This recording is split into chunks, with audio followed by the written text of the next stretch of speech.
नमस्कार। आज हम कक्षा 10 सामाजिक विज्ञान के अंतर्गत इतिहास में अध्याय 2 के अंतर्गत भारत में राष्ट्रवाद का भाग 5 देखेंगे। इसके पहले हम 4 भाग कवर कर चुके हैं। ये हमारा 5वां भाग है।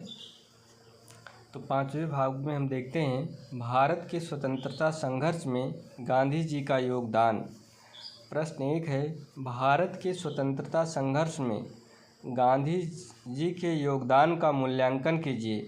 2020-23 में बोर्ड में पूछा गया प्रश्न है, अथवा इसी प्रश्न को अलग रूप में भी पूछा गया है। गांधी जी द्वारा संचालित चंपारण, खेड़ा और अहमदाबाद सत्याग्रह का वर्णन कीजिए।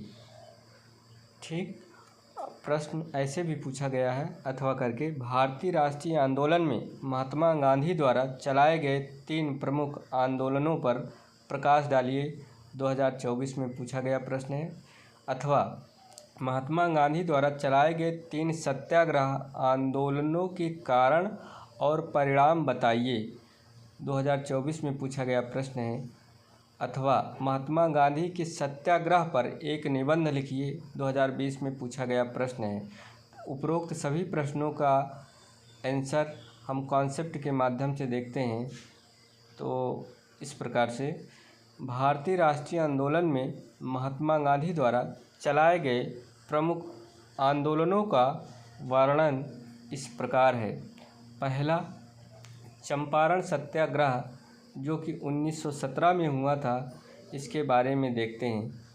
चंपारण सत्याग्रह भारतीय स्वतंत्रता संग्राम का एक महत्वपूर्ण मोड़ था और यह महात्मा गांधी के नेतृत्व में भारत में पहला सफल सत्याग्रह, जो कि एक अहिंसक प्रतिरोध था। यह आंदोलन बिहार के चंपारण जिले में नील की खेती करने वाले किसानों के शोषण के खिलाफ शुरू किया गया था। अब चंपारण सत्याग्रह के हम कारण देखेंगे। तो कारण में पहला कारण है नील की खेती एवं 3 कठिया पद्धति। क्या था, इसके बारे में देखते हैं। यह एक जमींदारी प्रथा थी जिसमें किसानों को अपनी ज़मीन के 3/20 भाग अर्थात 20 भाग में से 3 हिस्से पर अर्थात 15% हिस्से पर नील की खेती करने के लिए मजबूर किया जाता था। नील की मांग घटने के बाद भी अंग्रेज एवं जमींदार ज़बरदस्ती यह खेती करवा रहे थे। अगला कारण है चंपारण सत्याग्रह का किसानों का शोषण। किसानों को अत्यधिक लगान देना पड़ता था और उन पर मनमाने कर लगाए जाते थे। अगर किसान नील नहीं उगाते थे तो उन पर भारी जुर्माना लगाया जाता था या उनकी ज़मीन छीन ले जाती थी।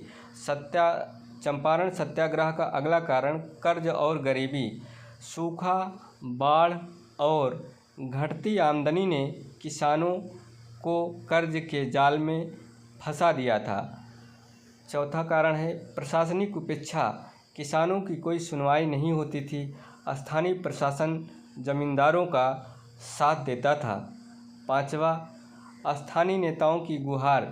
चंपारण के एक शिक्षक और स्वतंत्रता सेनानी राजकुमार शुक्ल ने गांधी जी से लखनऊ में मिलकर उन्हें चंपारण की समस्याओं के बारे में बताया तथा चंपारण आने के लिए गांधी जी से आग्रह किया।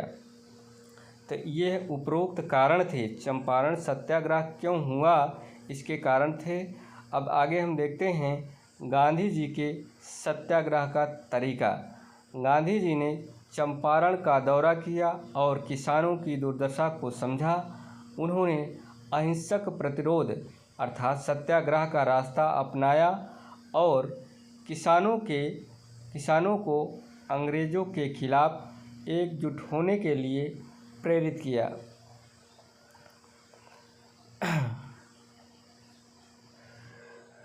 गांधी जी के सत्याग्रह का तरीका आगे देखते हैं। उन्होंने जांच अभियान, मतलब गांव-गांव में जाकर वो जांच किए थे।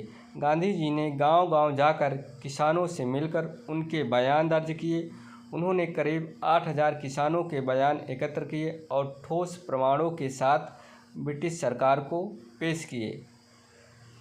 जांच समिति का गठन किया गया था। गांधी जी ने किसानों की शिकायतों को दर्ज करने के लिए एक जांच समिति बनाई थी। इस जांच समिति में गांधी जी के साथ निम्नलिखित सहयोगी शामिल थे। कौन कौन से थे? विभिन्न कॉम्पिटिटिव एग्जाम में पूछा जाता है कि इस समिति में कौन कौन से सदस्य थे। तो इस समिति में महात्मा गांधी के साथ doctor Rajendra Prasad, Anugrah Narayan Sinha, Acharya JB. Kripalani, Mahadev Desai, C.F. Andrews, Rajkishore Prasad, H.S. Polak, Narhar Parekh आदि शामिल थे। और इसी चंपारण कृषि जांच समिति की समीक्षा के लिए अंग्रेज़ों ने भी एक समिति बताई थी। तो इसके बारे में देखते हैं। 1917 में चंपारण सत्याग्रह के दौरान ब्रिटिश सरकार ने किसानों की शिकायतों की जांच के लिए एक कृषि जांच समिति का गठन किया। इस समिति में निम्नलिखित सदस्य थे। अध्यक्ष F.G. सलाई थे। और इसके सदस्य पूछा जाता है। चंपारण कृषि जांच समिति 1917 के सदस्य कौन थे? ये आपके कंपटीशन में पूछा जाता है कि कौन कौन से थे। तो इसके अध्यक्ष F.G. सलाई थे और Mahatma Gandhi, D.J. Read, L.C. अदामी, राजा हरिप्रसाद, नारायण सिंह, G. रैनी, M.E.L. टैनर आदि इसमें शामिल थे। ब्रिटिश सरकार का दबाव। गांधी जी को गिरफ्तार करने की धमकी दी गई, लेकिन उन्होंने अदालत में स्पष्ट कहा कि वे किसानों के हक के लिए लड़ेंगे। जनता के दबाव के कारण ब्रिटिश सरकार को झुकना पड़ा। परिणाम क्या होता है? चंपारण सत्याग्रह का परिणाम क्या होता है? परिणाम के अंतर्गत देखते हैं। ब्रिटिश सरकार ने एक समझौता किया जिसके तहत तिनकठिया पद्धति को समाप्त कर दिया गया। किसानों से वसूले गए अवैध करों की वापसी की गई। किसानों को अपनी ज़मीन पर फसल चुनने की आज़ादी मिली। तो ये थे चंपारण सत्याग्रह के परिणाम। अब आगे देखते हैं। राष्ट्रीय आंदोलन को प्रेरणा मिलती है। इस चंपारण सत्याग्रह से राष्ट्रीय आंदोलन को प्रेरणा मिलती है। यह गांधी जी का भारत में पहला बड़ा सत्याग्रह था जिसने उन्हें राष्ट्रीय नेता के रूप में स्थापित किया। इस आंदोलन ने भारतीयों को अहिंसक तरीके से अंग्रेज़ों के खिलाफ लड़ने का विश्वास दिलाया। निष्कर्ष देखते हैं। चंपारण सत्याग्रह का निष्कर्ष क्या है? तो निष्कर्ष में चंपारण सत्याग्रह ने भारतीय स्वतंत्रता संग्राम में एक नए युग की शुरुआत की। इसने गांधी जी के सत्य, अहिंसा और सत्याग्रह के सिद्धांतों को मजबूती दी और देशवासियों को संघर्ष के लिए प्रेरित किया।